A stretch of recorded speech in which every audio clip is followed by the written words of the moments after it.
So என் பேர் Michael Vinod, எங்கள் wife சுதந்திரா. So நாங்கள் ரெண்டு கப்பலாக இந்த ரீபான் நிகழ்ச்சிக்கு பங்கேற்றுக்கிட்டோம். ஸோ இதில் ஃபஸ்ட்டு என்ன சொல்ல நினைக்கிறேன்னா, இப்போ நீங்கள் இப்படி கூப்பிடுறீங்கல்ல, இப்படி கூப்பிட்டிங்கன்னா நான் முதல்ல பேசக்கூட மாட்டேன். நான் எவ்வளோ தூரம் அவாய்ட் பண்ணுமோ அவ்வளோ தூரம் அவாய்ட் பண்ணி போயிடுவேன். ஏன்னா பேசுகிறதுக்கு கொஞ்சம் ஃபியர், பயம் இருக்கும். அடுத்து என்ன சொல்லுவாங்க அப்படிங்கிற பயம் இருக்கும். பட் இங்கே நான் வந்ததுக்கப்புறம் எனக்கு அந்த ஃபியர்னஸ் எல்லாமே கம்ப்ளீட்டாக போயிருக்கு. ஸோ ஃபஸ்ட்டு டே பார்த்தீங்கன்னா கண்ணை கட்டிட்டு அந்த மெடிடேஷன் ரூமில் போகிறது.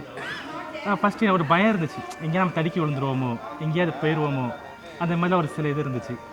ஆனால் அவங்க சார் சொன்ன அந்த யூனிவர்ஸை நம்புங்க, கொஞ்சம் கை கொடுக்கும் அப்படின்னு சொன்னாங்க. ஸோ நான் அப்படியே மனசில் ஏற்றுக்கிட்டேன்.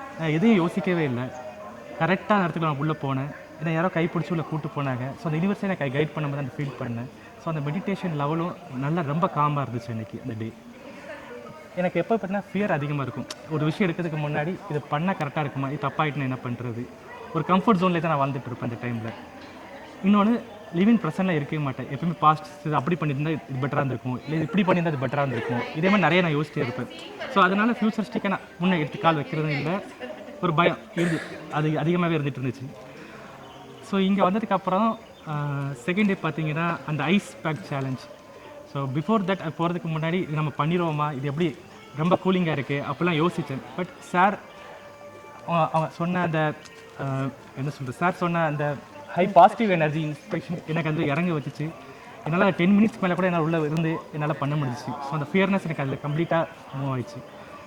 அதுக்கப்புறம் பார்த்தீங்கன்னா ஈவினிங் ஃபயரில் நடக்கிறது எனக்கு நிறைய இதில் படத்துலலாம் பார்த்துருக்கேன். ஸோ கோவிலில் பார்த்துருக்கேன். இங்கே நெருப்பு இருந்தது பக்கம் கூட போக மாட்டேன். இதெல்லாம் எப்படி தான் நடக்கிறாங்க, நம்ம போயிடும் அப்படின்னு போயிடுவேன். ஆனால் என்னோட சேஞ்ச் என்னென்னா, அதில் ஃபஸ்ட்டால் நான் அது நடந்தேன் அந்த இடத்துல முன்னாடி நின்று போனேன். ஸோ இதெல்லாம் நான் எக்ஸ்பெக்ட் பண்ணவே இல்லை. ஸோ அவ்வளோ சேஞ்சஸ் என்னோடய வாழ்க்கையில் நடந்திருக்கு இந்த ப்ரோக்ராம் மூலமாக. நான் எதுக்காக இங்கே வந்தனோ அதை நான் அச்சீவ் பண்ணிட்டேன் அப்படின்னு ஒரு ஃபீல் எனக்கு இப்போ இருக்குது.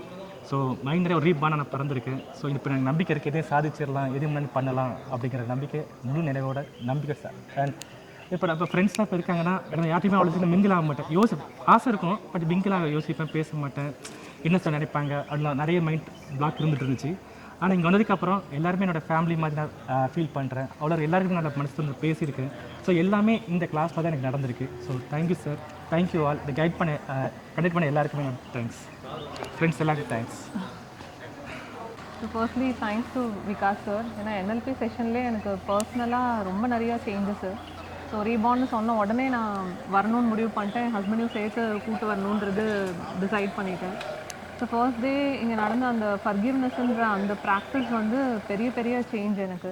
ஏன்னா நிறைய நாள் தூக்கம் இல்லாமல் கஷ்டப்பட்டிருக்கேன் நான். அந்த மாதிரி ஒரு ஸ்லீப்லெஸ், ரெஸ்ட்லெஸ்னஸ் நிறைய இருந்தது. பட் அந்த ஃபர்ஸ்ட் டே அந்த ஃபர்கிவ்னஸ் செஷனுக்கு அப்புறம் அவ்வளோ நிம்மதியாக தூங்கினேன் அன்றைக்கி நான். ஸோ எனக்கே தெரியல நான் எப்படி மன்னிக்கணும், நான் யாரெல்லாம் மன்னிக்காமல் இருந்திருக்கேன் அப்படின்றது ஒரு பெரிய உணர்தல். இது புரியாமல் ரொம்ப வருஷம் ஸ்பெண்ட் பண்ணிட்டோம் அப்படின்றது ஒரு பெரிய சேஞ்ச் ஆக்சுவலி. ஸோ ரொம்ப நிம்மதியாக இருந்தது. ரொம்ப மாதங்கள் கழித்து நான் நல்லா தூங்கினேன் அன்றைக்கி. அதுக்கப்புறம் அவங்க சொன்ன மாதிரி லிவ் இன் த ப்ரெசன்ட், அது வந்து அகெயின் ஒரு பெரிய ஐ ஓப்பனிங்.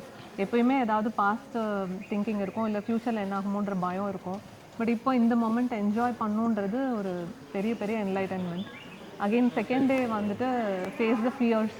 ஸோ எல்லாருமே சொன்ன மாதிரி பஞ்சபூதங்கள் மேலே இருந்த பயங்கள் வந்து நிறையவே வந்து போயிடுச்சு. So that was again a biggest change. Personally எங்கள் 2 பேருக்குள்ளே உள்ள ரிலேஷன்ஷிப் ட்ரபிள்ஸ் கூட நிறையவே நாங்கள் சார்ட் அவுட் பண்ணியிருக்கோம் அந்த என்எல்பி டெக்னிக்ஸ் மூலயமா.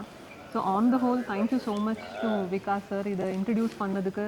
இது தமிழ், ஏன்னா நாங்கள் அதர் லாங்குவேஜஸில் இந்த ப்ரோக்ராம்ஸ் இருக்குது, பட் தமிழில் இன்ட்ரடியூஸ் பண்ணதுக்கு, அது சொல்லிக் கொடுத்ததுக்கு thank you so much sir. So thank you sir, thank you all.